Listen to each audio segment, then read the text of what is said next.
आपका डॉक्टर साहब प्रेस के बंधुओं का बहुत बहुत धन्यवाद कि आप प्रेस कॉन्फ्रेंस कवर करने आते हैं। और ये बड़ा इंपॉर्टेंट मुद्दा है आज का, क्योंकि एक आम इंसान, एक गरीब इंसान की जेब से जुड़ा हुआ मसला है। और मैं जिस विषय में बात कर रहा हूं वो है पावर टैरिफ का जो हाइक, जो उमर साहब ने अपनी मर्जी से एक बिजली के किरायों में बढ़ोतरी करने का एक फैसला कर लिया है। और वो फैसला भी ऐसा है कि जो हर एक आम इंसान की जेब के ऊपर तो भारी पड़ेगा, ओवरऑल भी सारी महंगाई हो जाएगी। तो उमर साहब मैं आज आपको कुछ चीजें बताना चाहता हूं। उमर साहब, इसे तो आप जानते होंगे, ये बल्ब थॉमस अल्वा एडिसन की एक बहुत बड़ी एक इन्वेंशन थी जिसके कारण दुनिया रोशन हुई थी। लेकिन दोस्तों, आपको ये बल्ब मेरे हाथ में देखकर जरूर हैरानगी होगी, क्योंकि ये हैरानगी हमारे जम्मू कश्मीर के कई सारे गांव में हुई। और आज से कुछ साल पहले ही, यानी कि 5 अगस्त 2019 के बाद, ये गांव थे, कुछ केरन के गांव थे, कुछ तीठन जो डुरू अनंतनाग में पड़ता है, और कुछ मेरे रियासी के गांव थे, जिनमें ये थॉमस अल्वा एडिसन साहब की जो इन्वेंशन है उसे पहली बार देखा गया। और कितने सालों बाद, नियर अबाउट 140 प्लस, यानी कि 150 साल बाद मेरे जम्मू कश्मीर के लोगों ने बल्ब देखा, कर्टसी उमर गवर्नमेंट, नेशनल कॉन्फ्रेंस की गवर्नमेंट की वजह से 150 साल लग गए ये बल्ब हम तक पहुंचते पहुंचते। इसका जवाब तो नेशनल कॉन्फ्रेंस दे, क्योंकि 5 अगस्त 2019 के बाद ही इन लोगों के गांव के अंदर बिजली पहुंची। और ये गांव में कोई 2 4 5 लोग नहीं रहते थे, कई ऐसे ऐसे घर हैं, गांव हैं जहां 200 400 500 कुंभे रहते थे, जहां पर हजारों के हिसाब से लोगों की तादाद थी। लेकिन इन बेचारों ने पिछले 150 सालों के अंदर ये बल्ब नहीं देखा। अब ये उमर गवर्नमेंट को बताना पड़ेगा कि 60-70 साल तक लोगों को आप बिजली नहीं प्रोवाइड कर सके, तो आपको कौन सा हक बनता है उमर साहब कि आप इन लोगों की जो है बिजली की दरें बढ़ा दें, इनकी जेब के ऊपर डायरेक्ट प्रहार कर दें।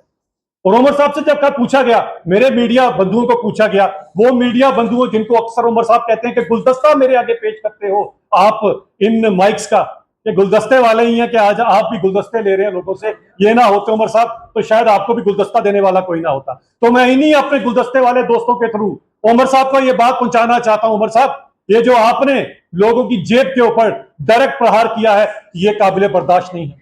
एक आम इंसान से पहुंचिए, जब उसको महीने का 1000-2000 रुपए एक्स्ट्रा खर्चना पड़ेगा, उसका तो सारे का सारा बजट चरमरा जाएगा। आप एक आम इंसान, एक गरीब इंसान का दर्द क्या समझोगे उमर साहब? Because you were born with a silver spoon in your mouth.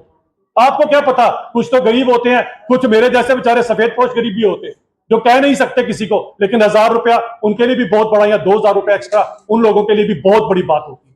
अब ऐसे लोगों का क्या बनेगा? और उमर साहब ने साफ पल्ला झाड़ दिया। तो दोस्तों, मैं चाहूंगा कि आप जरा इसके ऊपर ध्यान दें। ये मैनिफेस्टो है और उमर साहब ने पकड़ा हुआ है जनाब, ये मैनिफेस्टो मैंने नहीं पकड़ा है। अब उमर साहब की पार्टी की दिक्कत यह है कि 60-70 साल दबा के झूठ बोला इन्होंने लोगों के साथ। 60-70 साल इन्होंने दबा के लोगों से झूठ बोला। अब गलती उमर साहब क्या कर गए, उनकी पार्टी का कर दी, ये झूठ उन्होंने पहली बार लिख के दे दिया, जिसे कहते हैं first ever printed manifesto of national conference. इसी मैनिफेस्टो के अंदर उमर साहब आपने 200 यूनिट मुफ्त बिजली का वादा किया है लोगों से। आज आप अपनी स्टेटमेंट चेंज कर रहे हैं कि मैंने कहा जी सिर्फ गरीब लोगों से। आप उठा के देखिए अपना मैनिफेस्टो, कहां पर आपने ये चीज लिखी थी? हम लोग तो यही देख रहे थे कि काश 200 यूनिट फ्री मुझे भी मिलेंगे, मेरी भी जेब के ऊपर थोड़ा हल्की होगी, थोड़ा कम असर पड़ेगा उसके ऊपर, मैं भी थोड़ी सी आराम की जिंदगी जी पाऊंगा। लेकिन उमर साहब साफ पल्ला झाड़ते हैं, साफ झूठ बोलते हैं कि मैंने तो कहा ही नहीं कि 200 यूनिट फ्री बिजली दूंगा। तो कितने झूठ बोलेंगे उमर साहब? 60-70 साल से आपने केवल और केवल लोगों से झूठ बोला। ये छल है, इसे कपट कहा जाता है। और इसी कपट के चलते आपने लोगों से वोट लिए हैं। वैसे तो मैं कभी भी उमर साहब की सरकार को लोकप्रिय सरकार नहीं मानता हूं, क्योंकि भारतीय जनता पार्टी ने उमर साहब से 1.5 लाख ज्यादा वोट लिए। लेकिन 51-52 का मैं बार बार जिक्र करता हूं, कुछ इस हिसाब से उमर साहब के जो बुजुर्ग हैं वो ऐसा कुछ कर गए हैं कि चाहकर भी जिसके सबसे ज्यादा वोट थे वो यहां सरकार नहीं बना।